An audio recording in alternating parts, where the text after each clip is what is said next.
Hi, my name is David McLeod. Have you ever thought about the concept of truth? What exactly is truth anyway? You know, like the notion of reality itself, truth is right up there as one of the central topics of study in philosophy. And there have been many dedicated scholars who've tried to formalize this concept of truth, into relatively simple theories that would be satisfactory and comprehensible to most people.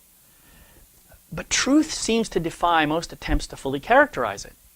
Even though we have developed methods of formal logic that help us to establish the truth or falsity of sentences, ideas, concepts, dissertations, and so on. And yet, we all seem to have an inner sense of truth, don't we? Regardless of any formal attempts to define or characterize it, we all seem to share the same sort of experience when something rings true. Perhaps because it actually resonates with the essence of our inner knowing.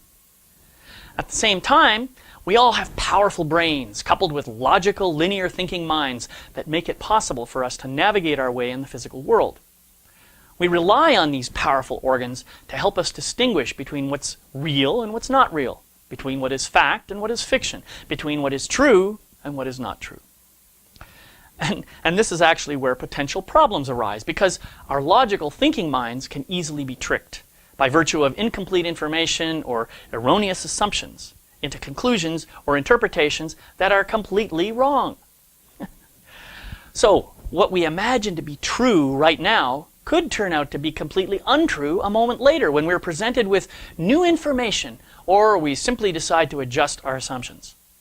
Not only that, but someone else examining exactly the same thing we're examining may notice details or characteristics that we didn't recognize. And so he or she may come to a completely different and even opposite conclusion. Of course, that person's interpretation is also completely valid. One might even say true, even though it may totally disagree with our assessment. So this, of course, just brings us right back to the question, what is truth? For me, after having gotten into far too many arguments in my life, mostly in the mistaken belief that my truth was somehow right while the other person's truth was wrong, maybe you can relate to that, I now choose to hold truth as a personal, subjective experience.